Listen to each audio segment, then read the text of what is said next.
malam teman-teman kita akan bersama-sama merenungkan satu tema yaitu pemulihan dan pengampunan. Tema pengampunan dan pemulihan.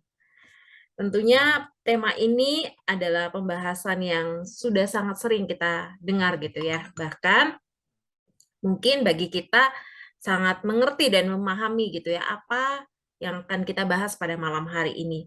Tetapi kembali ketika kita itu menjadi satu pengetahuan untuk kita membuka kembali hati kita untuk dapat diubahkan oleh kebenaran firman Tuhan yang mana bahwa persoalan tentang pengampunan ini masih menjadi pergumulan bagi setiap kita setiap lepas hari, di mana kita masih hidup berinteraksi dengan orang lain. Itu berarti bahwa kita masih terus bergumul dengan yang namanya pengampunan. Ada satu kalimat yang mengatakan bahwa orang yang melukai kita adalah justru orang yang terdekat gitu ya. Orang yang melukai kita adalah justru orang yang terdekat. Mungkin kita kembali mengingat, benar nggak kalimat ini? Tanpa kita sadari memang sebenarnya mereka yang kita lukai atau yang melukai kita adalah orang-orang terdekat, di mana orang-orang yang kita saling berbagi, orang-orang yang kita percaya, orang-orang yang kita sayangi, di mana mereka mungkin sahabat kita, pacar kita, teman sekantor kita, teman kuliah kita, orang tua, saudara kandung, adalah orang-orang yang kita lukai dan kita terluka oleh dirinya gitu ya. Sehingga membuat kita sangat susah gitu untuk dapat dan kita bergumul untuk yang namanya mengampuni. Nah, teman-teman ada satu kisah gitu beberapa waktu yang lalu. Apakah ada yang tahu tentang kisah ini? Ya, ini adalah sepasang suami istri atau sepasang ayah dan ibu begitu ya, orang tua yang di mana Ibu Elizabeth ini belajar bergumul selama bertahun-tahun untuk dapat mengampuni. Siapa yang diampuni? Adalah pembunuh anaknya. Ya, anaknya ini adalah yang bernama Ade Sarab gitu ya. Anaknya ini dibunuh oleh mantan pacar anaknya gitu, sehingga anaknya ini tewas.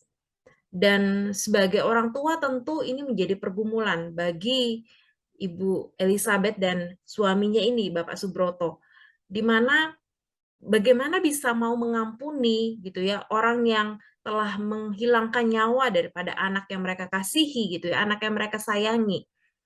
Dan kalau kita juga lihat beberapa waktu ini gitu ya, di mana di dalam pengadilan gitu ada seorang ibu gitu ya, yang kasus terbesar akhir-akhir ini, di mana seorang ibu juga bergumul untuk bisa mau mengampuni orang yang telah menghilangkan nyawa anaknya gitu ya.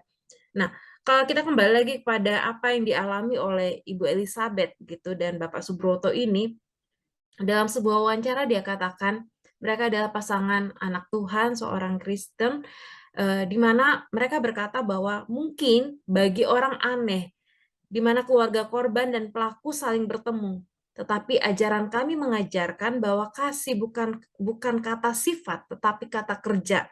Harus dikerjakan agar ada artinya. Di mana setelah 8 tahun lamanya, setelah peristiwa yang membuat hati mereka terluka, mereka akhirnya mengunjungi orang yang telah membunuh anaknya. Dan di sana mereka berkata bahwa ini bukanlah hal yang mudah. Kami jatuh bangun. Hal mengampuni bukanlah sesuatu yang mudah untuk kami, di mana kami mau mengampuni walaupun secara pengadilan sudah dijatuhi hukuman seumur hidup. Tetapi bagi kami sendiri untuk dapat bertemu, untuk dapat boleh dikatakan mengampuni, itu adalah hal yang begitu sulit. Kami juga gagal, kami juga jatuh bangun, sehingga membutuhkan waktu 8 tahun. Pada akhirnya mereka bertemu atau mengunjungi pelaku itu di penjara. Dan dalam wawancara katakan bahwa memang suatu yang aneh, bagi dunia mungkin itu adalah sesuatu yang aneh. Tetapi dalam Alkitab gitu ya, mereka imani, yang mereka percaya bahwa kasih itu yang Yesus ajarkan itu bukan kata sifat semata, tetapi kata kerja di mana harus mewujudkan kasih itu.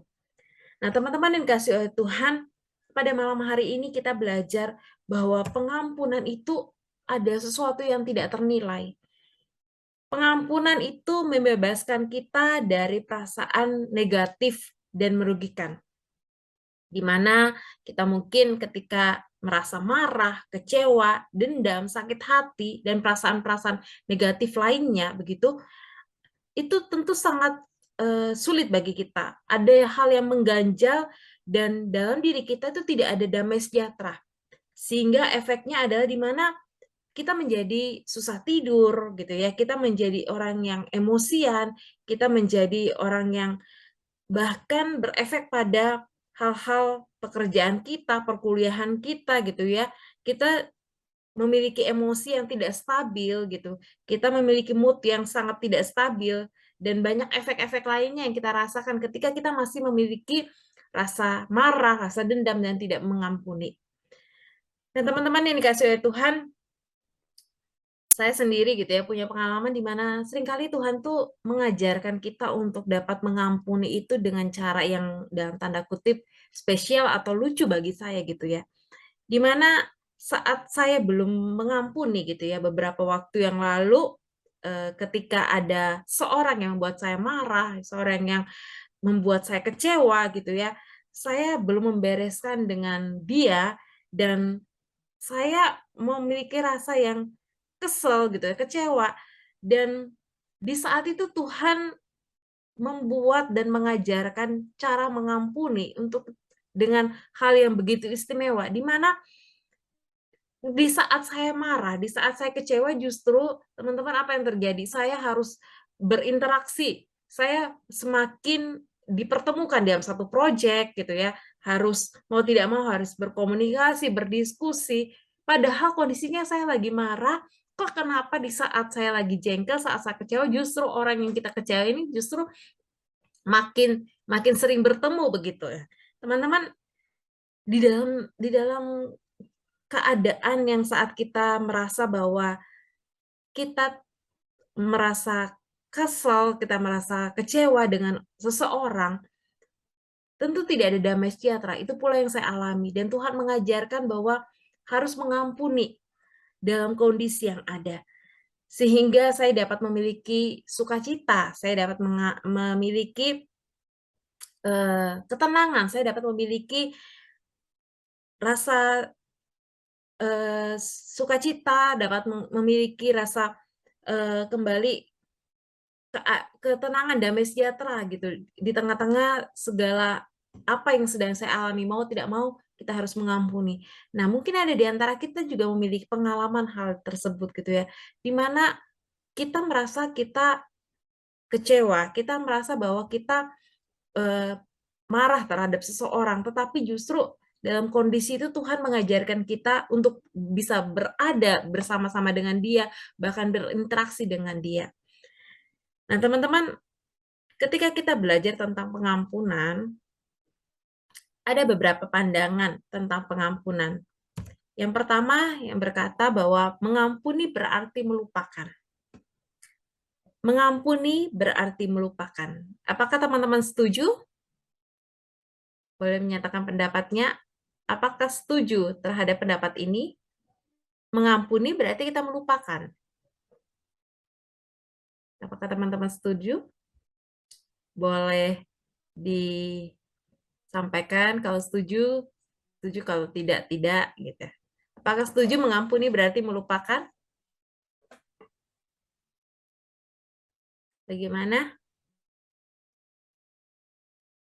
Yusuf, setuju nggak, Yusuf? Halo, Yusuf. Setujukah dengan statement ini atau pandangan ini?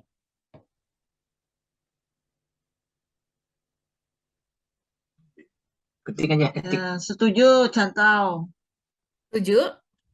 Oh, Setuju. makasih untuk responnya gitu ya. Tapi mari Nah, kita lihat begitu ya.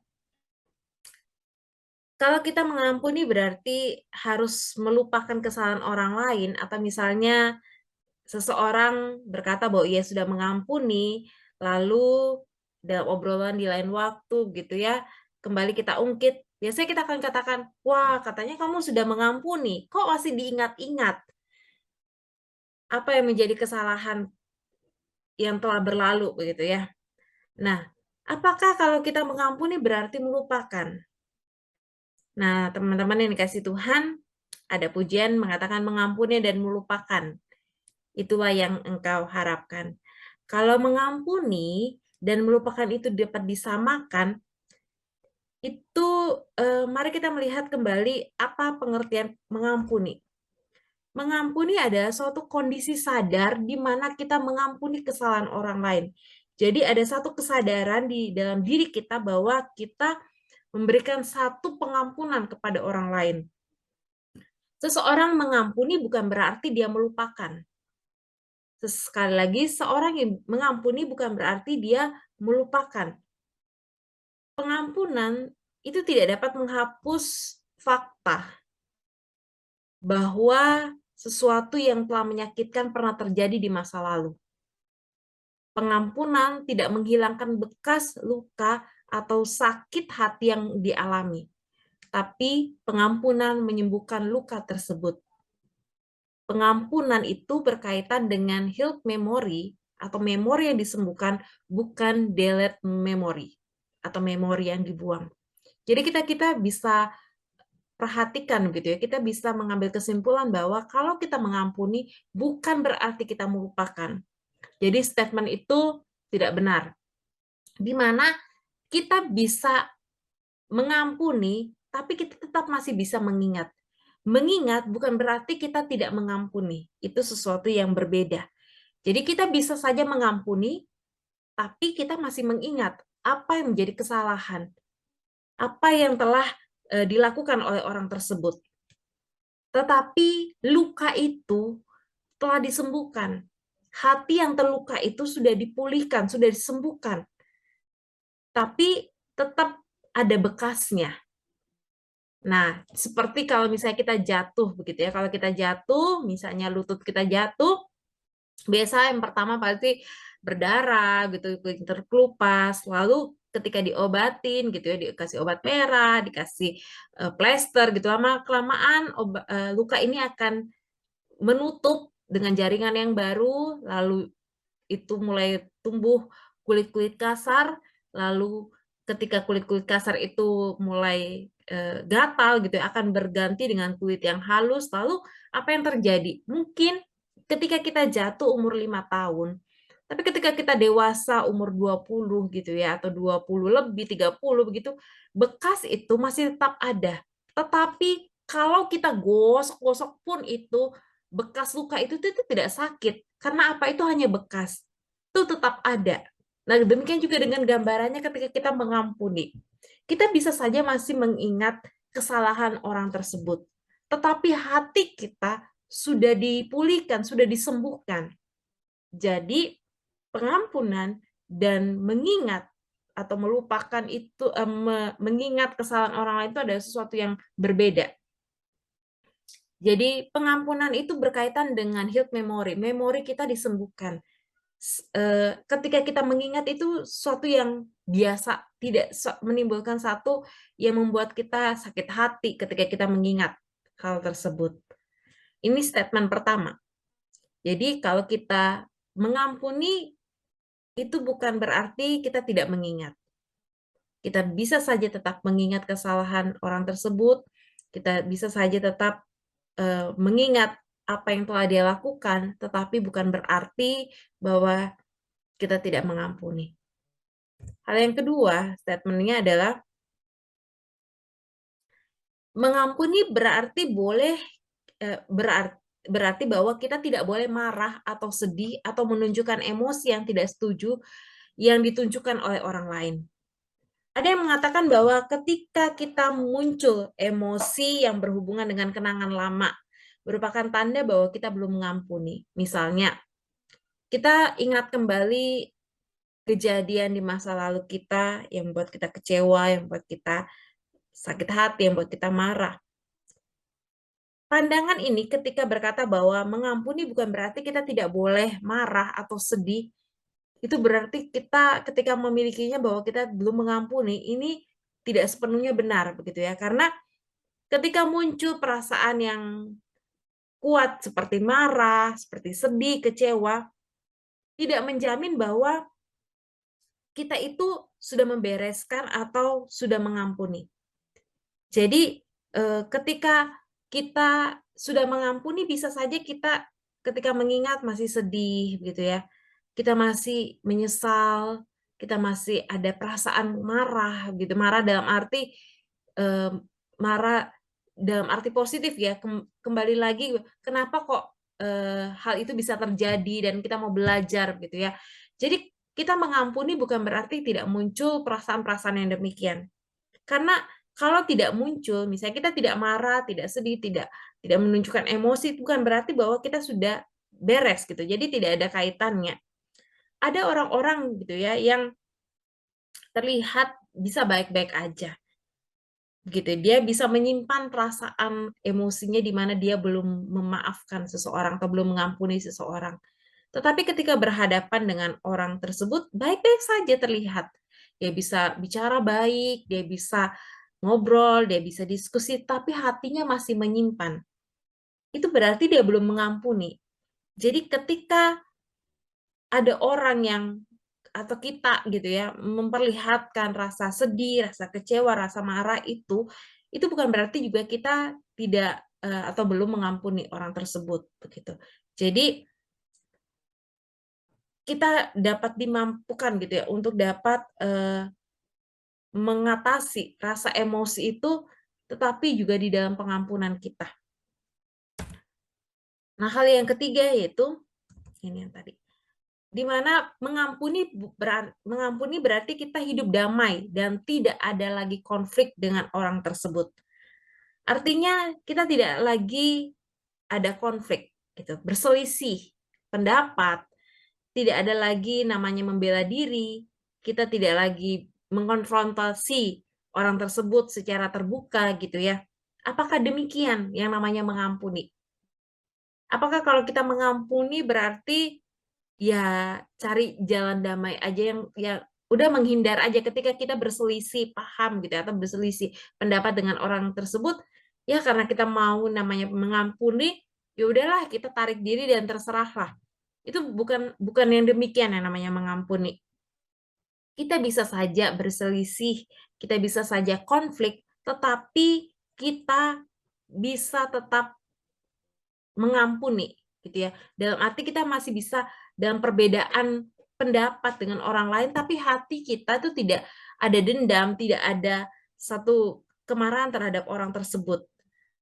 Contohnya misalnya, ketika kita ada di tengah-tengah pekerjaan gitu ya, ada kesalahan yang dilakukan oleh rekan kita gitu dan kita tidak membicarakannya. Dan ketika kesalahan itu terjadi lagi di masa yang akan datang gitu di lain waktu, nah itu baru diungkit gitu. Nah, ketika itu terjadi, di sanalah kita belum mengampuni. Tadi kita pikir ya udahlah nggak apa-apa damai-damai aja. Tapi itu menjadi satu apa ya, satu hal yang bom seperti bom yang disimpan yang saatnya nanti itu akan meledak. Dan kenapa? Karena itu masih disimpan. Hal yang hal yang masih disimpan di mana kita belum mengampuni orang lain. Nah, teman-teman, di mana bahwa pengampunan tidak sama dengan melupakan. Pengampunan tidak sama dengan marah. Pengampunan tidak sama dengan tidak ada konflik. Lalu, apa itu pengampunan? Pengampunan itu berkaitan dengan usaha untuk mematikan natur dosa. Seringkali ketika kita terluka, maka kita akan membalas apa yang sudah kita rasakan, ya kan? Entah itu dalam hal kecil, misalnya ketika hati kita terluka, kita ingin membalas dengan perkataan yang kasar, membentak gitu ya, hal yang sederhana gitu ya, karena hati kita terluka. itu berasal dari manusia yang dimana kita sudah memiliki natur dosa. Namun pengampunan ini bukan hanya sekedar memaafkan orang lain atas kesalahannya, tetapi kita juga diajarkan untuk mana kita mengampuni itu bukan fokusnya pada pribadinya orang itu, tetapi kita berfokus pada perbuatan atau tingkah lakunya. Kita bisa marah atas dosa yang dilakukan, tetapi kita tidak marah pada orangnya. Kita harus bisa membedakan ya dalam hal ini. Kita bisa membenci dosa yang sudah dia lakukan yang membuat hati kita terluka, tapi kita bisa mengasihi orang tersebut. Kita tidak boleh membenci orang tersebut, tapi kita justru harus mengasihi. Dan di dalam pengampunan itu ada proses pergumulan dan meratapi kesalahan yang membawa seseorang pada pertobatan sejati. Nah, teman-teman, ketika kita belajar untuk mengampuni, kita meratapi gitu ya. Kita ketika mengingat orang tersebut dan kita mendoakannya, mendoakan pribadinya, supaya dia juga boleh mengalami kasih Tuhan, itu suatu proses yang nggak mudah, teman-teman. Itu suatu proses yang sangat sulit, di mana kita juga belajar mendoakan agar orang tersebut boleh mengalami kasih Tuhan, agar orang tersebut bisa bertobat, dan orang tersebut bisa kembali dan berkomitmen untuk hidup seperti yang Tuhan inginkan. Itulah pengampunan. Secara egoisnya kita pasti nggak mau mendoakan orang tersebut. Untuk apa? Oh, dia sudah berbuat dosa, ngapain? Tetapi kembali lagi kepada kita. Ketika kita belajar pengampunan, kita juga berusaha untuk mematikan natur dosa kita. Di mana kita tidak lagi egois, tidak lagi memikirkan diri kita sendiri, tapi kita juga belajar memikirkan orang yang telah bersalah kepada kita. Bukankah itu yang Yesus lakukan di atas kayu salib? Di atas kayu salib, Tuhan Yesus berkata kepada setiap orang yang telah menyalibkannya, Yesus berkata, ampunilah mereka, sebab mereka tidak tahu apa yang mereka perbuat. Berdoa untuk mereka yang telah menyakiti. Itu adalah suatu proses pergumulan yang tidak mudah. Tapi ketika kita belajar untuk melakukannya, di sana ada proses pengampunan. Jadi pengampunan bukan hanya keluar dari bibir mulut kita bahwa kita telah memaafkan, kita telah mengampuni, tidak. Tapi pengampunan itu juga berkaitan dengan usaha diri kita untuk mematikan natur dosa di dalam diri kita. Di mana dalam pergumulan itu kita juga meratapi kesalahan yang orang lain telah lakukan dan membawa mereka juga supaya mereka boleh mengalami pertobatan yang sejati. Jadi pengampunan itu bukan hanya tertuju pada diri kita yang mengampuni. Namun bagi kita, kita bisa berdoa supaya orang lain dapat mengerti kelemahannya dan mereka menyesal dan menyadari ada komitmen disiplin untuk mengubah diri dan menjauhi dosa dan orang tersebut juga bisa menghadirkan Tuhan di dalam hidupnya. Itulah pengampunan. Sungguh dalam ya teman-teman, dan begitu indahnya ketika hal itu dapat kita lakukan. Hal yang kedua, apa itu pengampunan? Pengampunan itu berkaitan erat dengan usaha membangun relasi, membangun kembali relasi atau rekonsiliasi. Ketika kita merasa bahwa diri kita disakiti, kita terluka, saya yakin bahwa relasi kita itu menjadi rusak gitu ya.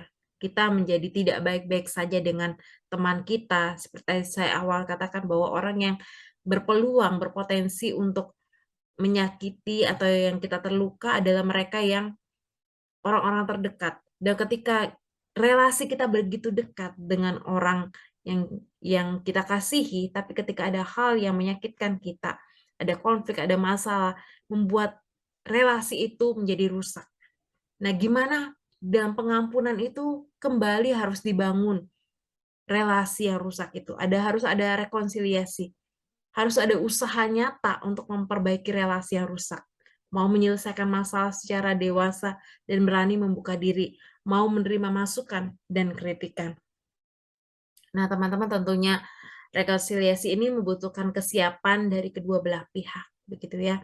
Di mana pihak yang memberi dan juga menerima pengampunan harus dengan hati yang terbuka, dewasa secara rohani, dewasa secara mental untuk dapat mau membicarakannya, apa yang sudah terjadi, untuk bisa kembali rekonsiliasi atau, membangun relasi yang kembali ya rusak gitu, yang bisa kembali pulih.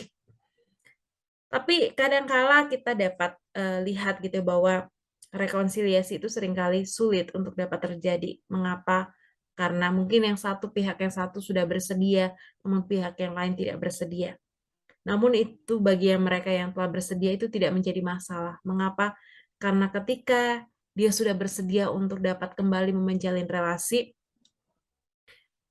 tidak ada lagi dendam, tidak ada lagi kemarahan yang bisa membuat dia terhambat di dalam pertumbuhan dan relasinya dengan Tuhan.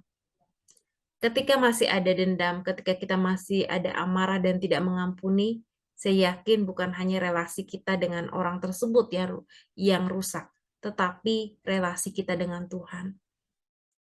Ketika kita marah, ketika kita memiliki satu emosi untuk tidak mau mengampuni orang tersebut, saya yakin bahwa relasi kita dengan Tuhan pun itu tidak baik-baik saja.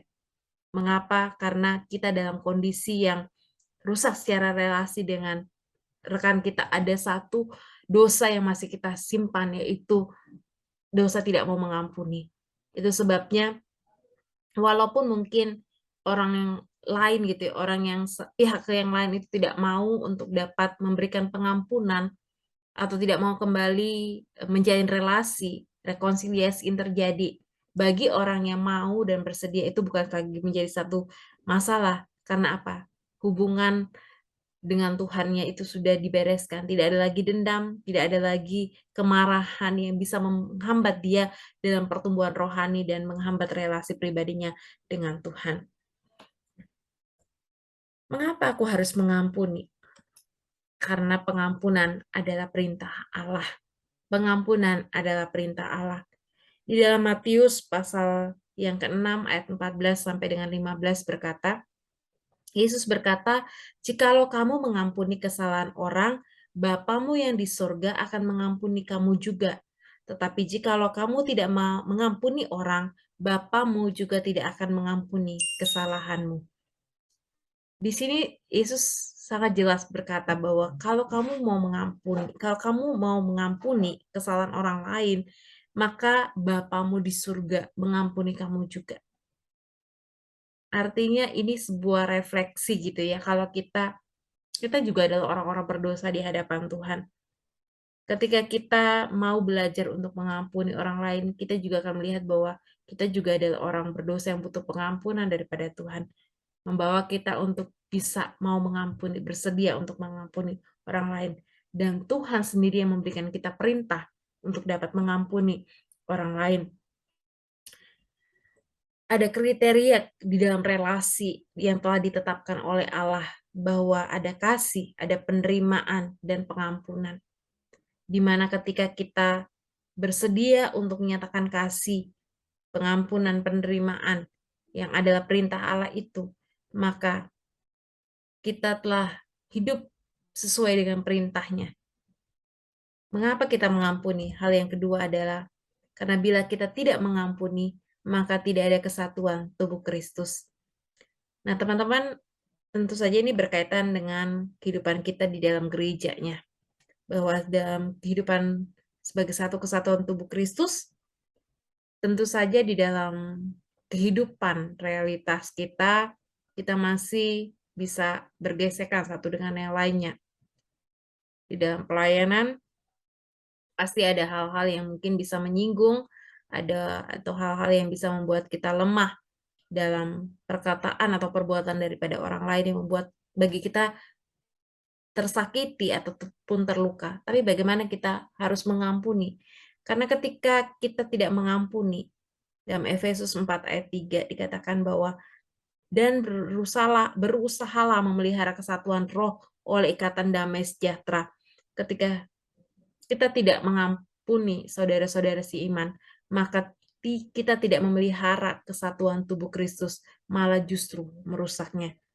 Jadi seperti yang tadi katakan Paulus bahwa mari kita memelihara kesatuan roh oleh ikatan damai sejahtera. Kita harus membuat satu kesatuan tubuh Kristus itu semakin erat. Namun ketika tidak ada pengampunan, tidak akan ada namanya kesatuan. Pasti akan saling merusak, saling kesana kemari gitu ya, tidak ada kesatuan. Tapi dengan adanya pengampunan, maka akan ada satu kesatuan dalam tubuh Kristus.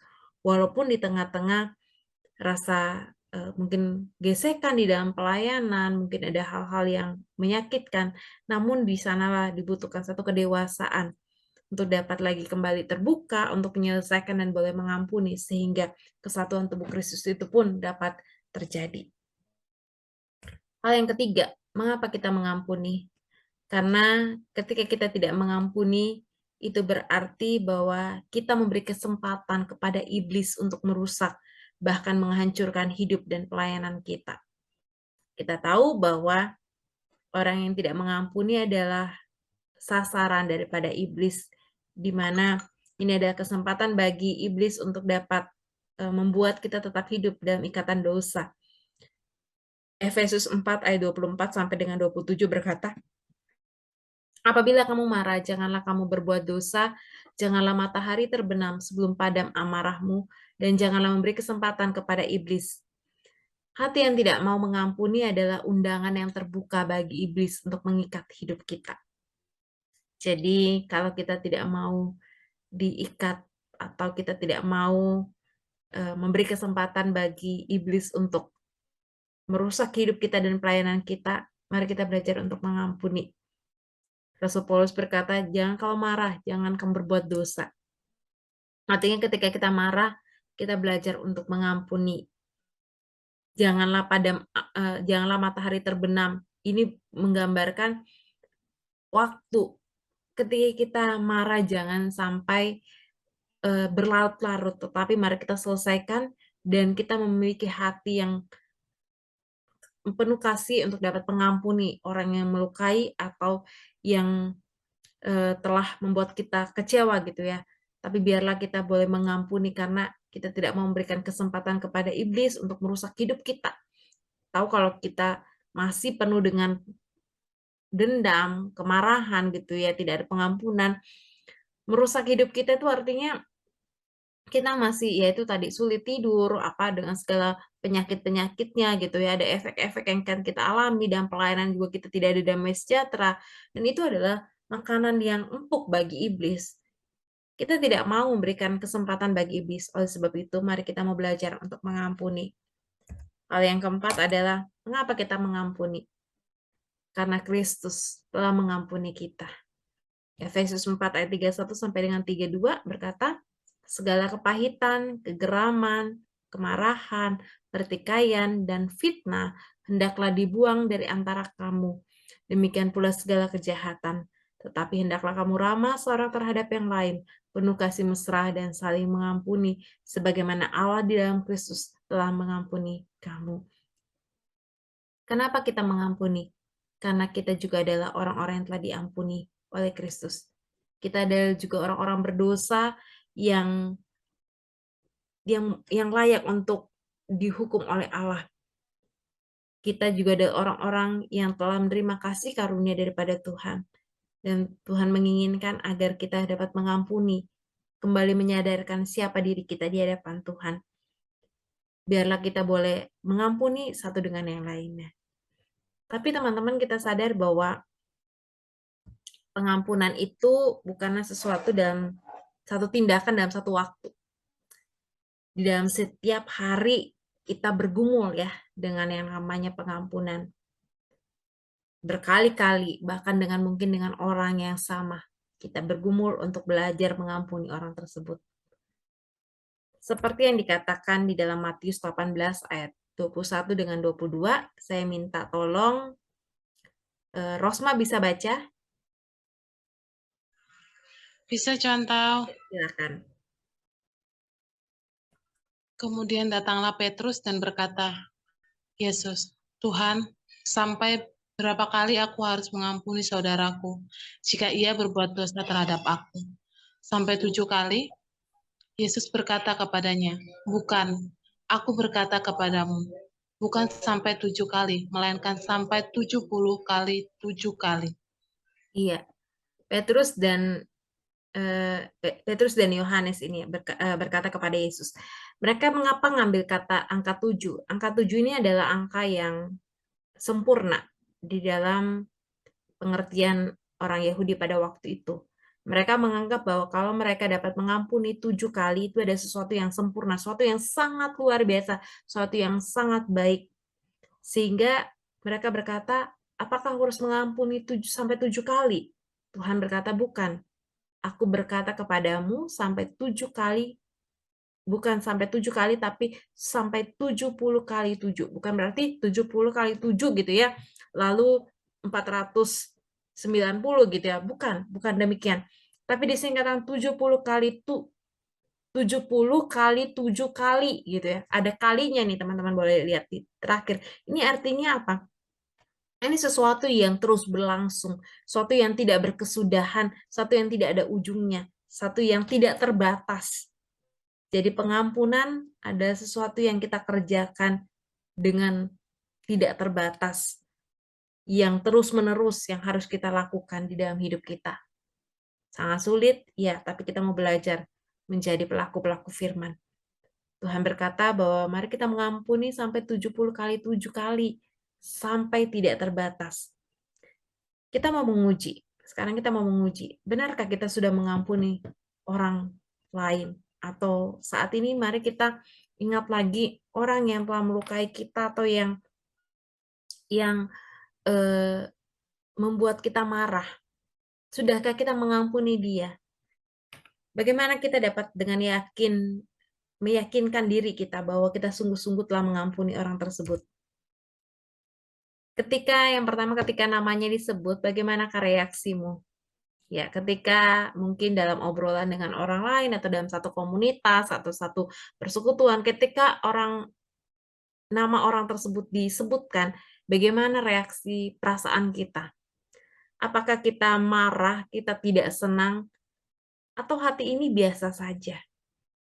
Ketika kita marah, kita kesel, kita kembali lagi mengingat apa yang tadi lakukan, dan segala perasaan negatif lainnya, itu berarti kita belum mengampuni.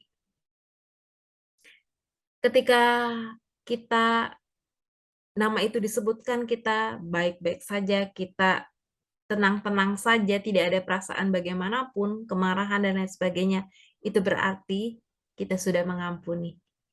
Itu tanda yang bisa kita alami gitu ya, ketika nama orang tersebut disebutkan, bagaimana reaksi kita. Yang kedua, ketika kita dapat menjadi saluran kasih Tuhan kepada orang tersebut, lalu di sanalah kita dapat dikatakan bahwa kita telah mengampuni orang tersebut.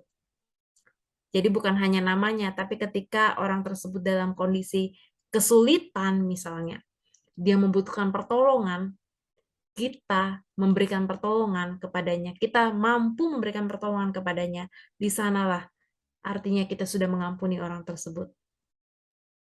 Ketika kita belum mampu dapat memberi bantuan, ketika kita belum mampu untuk menolong orang tersebut karena masih ada perasaan yang marah, itu berarti kita belum mengampuni. Tapi ketika kita telah dapat menjadi saluran berkat gitu ya, menjadi saluran berkat, menjadi saluran kasih, menolong orang tersebut yang telah melukai kita, yang telah membuat hati kita terluka gitu ya. Ketika kita dapat menyalurkan berkat atau kasih Tuhan kepada orang tersebut, itu berarti kita sudah mengampuni mereka. Pengampunan dan pemulihan. Pengampunan itu mendahului pemulihan. Dan inilah yang Kristus lakukan.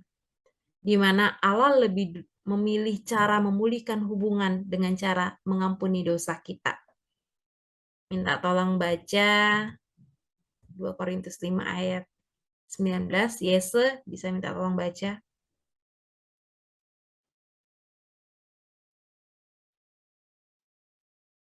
Halo Yese. Mantap. Ya, minta tolong baca 2 Korintus 5 ayat 19. Sebab Allah mendamaikan dunia dengan dirinya oleh Kristus, dengan tidak memperhitungkan pelanggaran mereka. Iya. Jadi kita dipulihkan oleh Kristus diawali dengan pengampunan yang Kristus telah kerjakan untuk kita. Demikian juga dengan kita. Pemulihan itu dapat terjadi dengan relasi kita dengan orang lain diawali dengan pengampunan yang dapat kita berikan kepada mereka. Di sini Paulus menjelaskan bahwa tindakan pengampunan Tuhan itu dengan cara mendamaikan dan tidak memperhitungkan pelanggaran manusia. Pengampunan seperti ini hanya dapat bisa terjadi gitu ya, karena didasari oleh kasih Kristus yang besar. Sama seperti gambarannya dengan seorang bapa yang menerima kembali anaknya yang hilang. Dalam Lukas 15 ayat 11 sampai 32. Di sana diceritakan bahwa seorang anak bungsu yang begitu disayangi ayahnya meminta hak warisannya, lalu dia pun pergi berfoya-foya, dia hidup di dalam dosa. Dalam satu titik dia mengingat ayahnya, dia mengingat rumahnya, dan dia kembali. Dalam kejauhan ketika melihat anaknya ini, ayahnya pun segera berlari. Ayahnya segera berlari, merangkul, mencium, bahkan merayakan kepulangan anaknya. Gambaran yang begitu indah, di mana pengampunan itu adalah inisiatif dari Sang Bapa. Demikian juga dengan Kristus.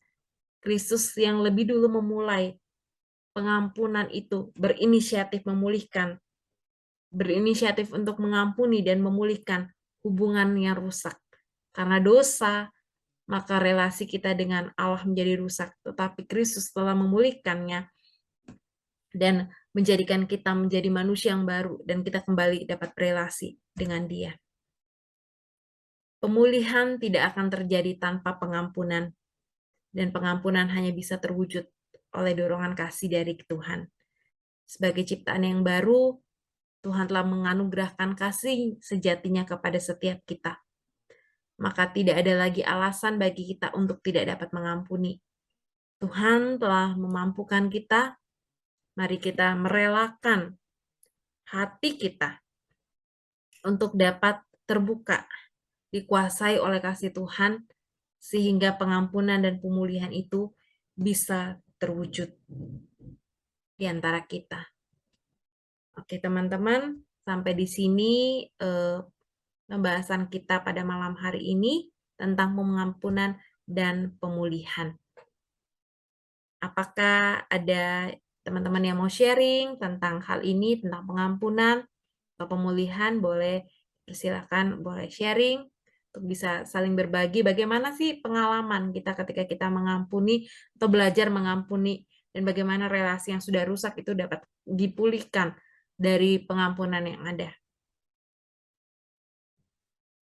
Kalau ada yang mau sharing, dipersilahkan. Adakah? Aku contoh.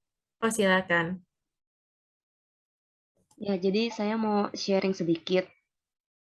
Jadi saya tuh pernah kayak dikecewakan atau disakitin oleh seseorang. Mohon maaf saya nggak bisa detail ceritanya gitu. Cuma ini kejadiannya sih sudah lama banget waktu saya masih zaman sekolah. Jadi saya benar-benar dikecewakan, disakitin sampai saya tuh nggak bisa cerita ke siapapun selain teman terdekat saya yang bisa dihitung gitu, sekitar dua atau tiga orang gitu. Terus di situ saya ketika sudah saya dikecewakan, saya disakitin, saya cuma bisa menyendiri di dalam kamar. Saya cuma bisa berdoa, Tuhan, di ini tuh benar-benar posisi yang gak enak. Saya benar-benar terluka, saya benar-benar kecewa. Saya nggak tahu saya harus gimana. Saya juga mau marah ke orang itu, saya juga bingung. Saya bukan tipe orang yang suka apa ya istilahnya, bukan tipe orang yang suka berani gitu marah-marahin orang, berani atau maki-maki orang meskipun orang itu salah gitu loh.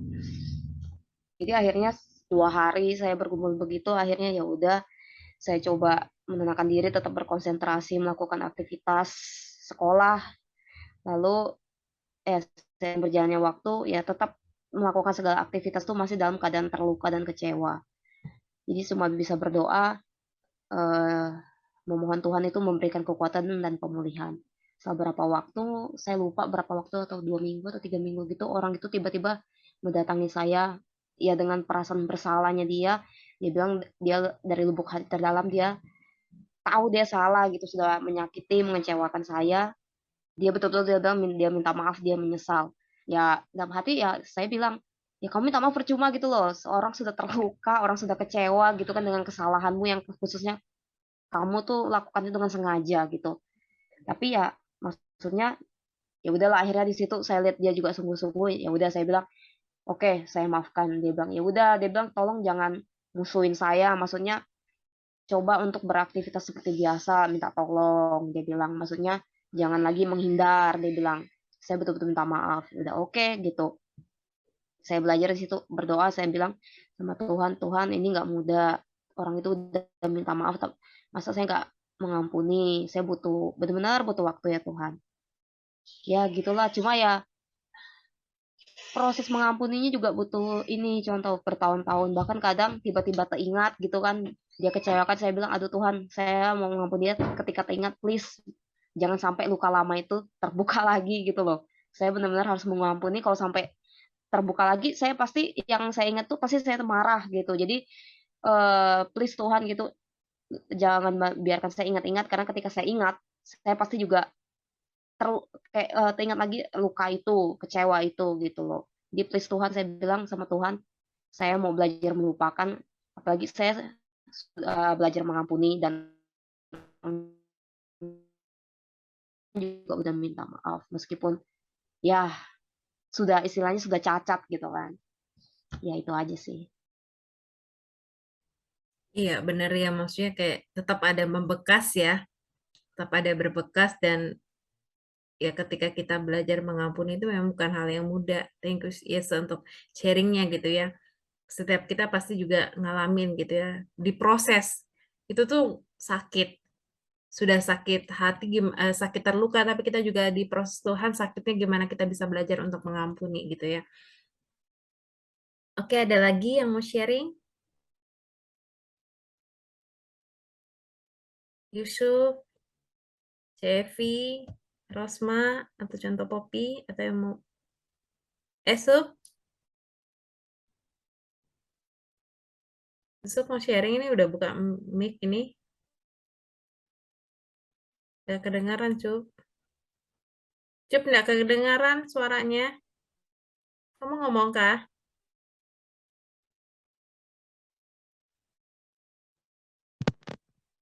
Yusufnya mungkin malu-malu cantau. Saya Oh, paham, Cuan. ya?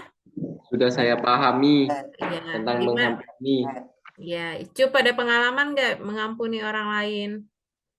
Eh,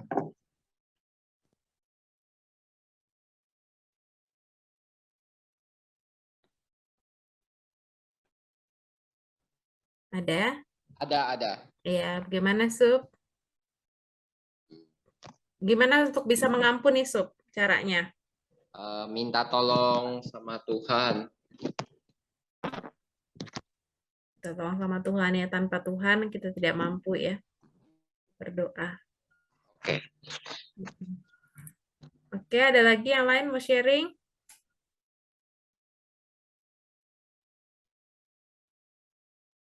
Mungkin saya Cuan, Oke, silakan Jono Popi. ya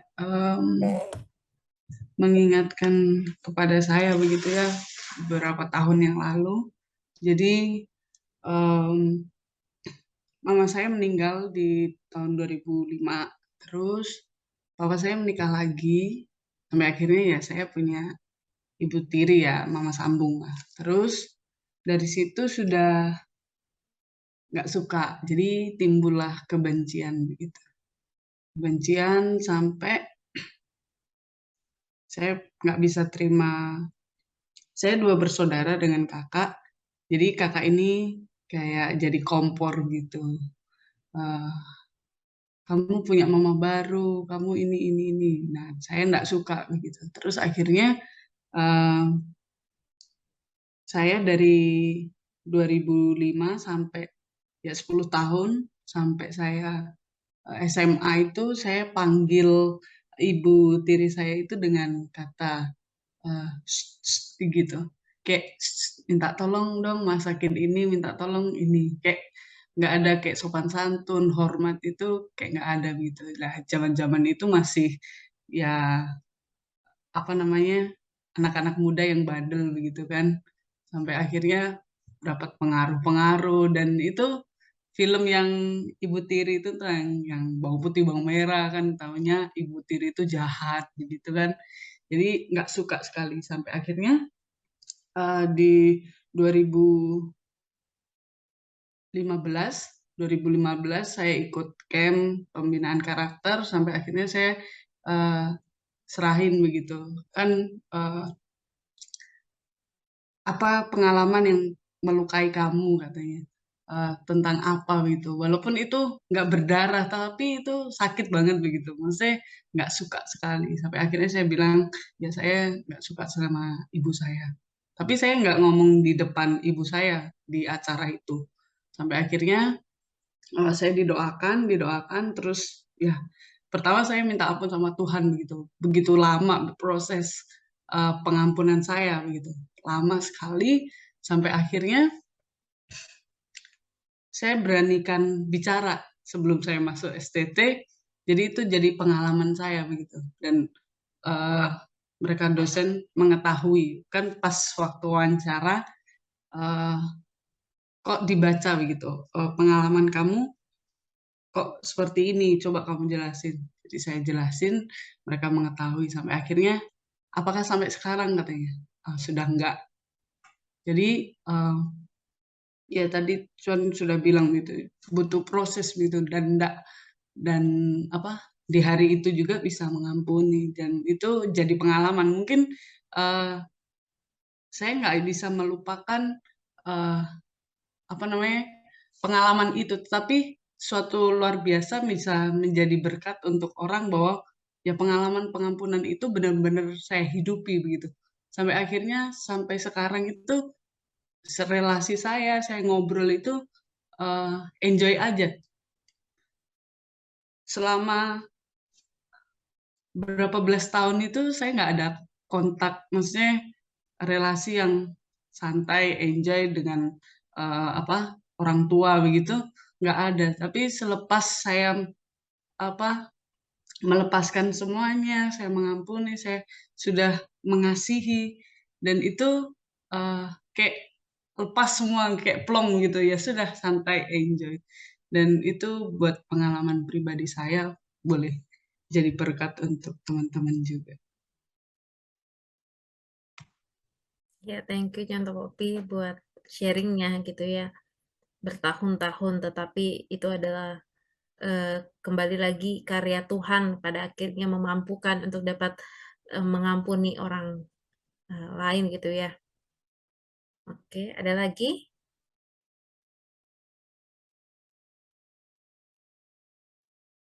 Kalau tidak ada lagi saya kasih kesempatan terakhir. Kalau tidak ada, kita akan tutup dalam doa. Mari teman-teman kita di akhir pembelajaran ini bukan hanya menjadi satu pengetahuan bagi kita bahwa kita mengampuni dan dengan pengampunan akan memulihkan relasi kita dengan orang tersebut, tapi mari kita dapat aplikasikan di dalam hidup kita. Mari kita satu di dalam doa.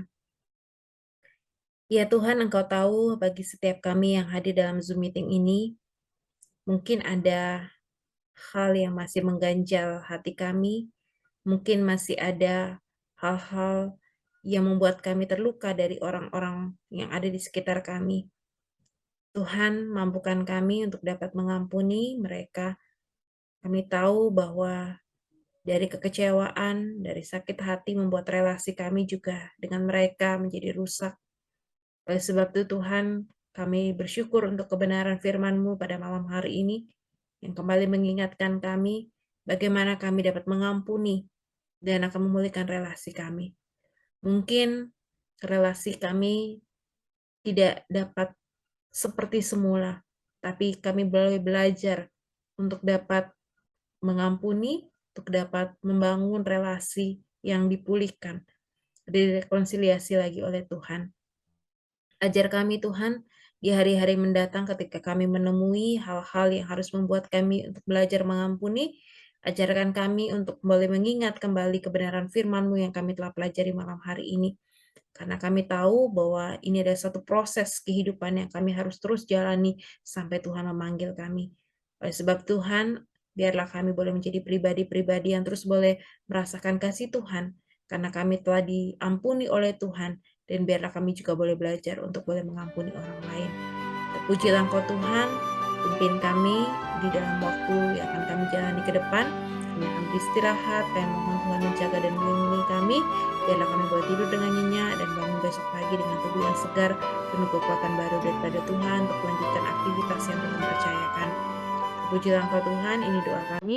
Di dalam nama Tuhan Yesus, kami bersyukur. Amin.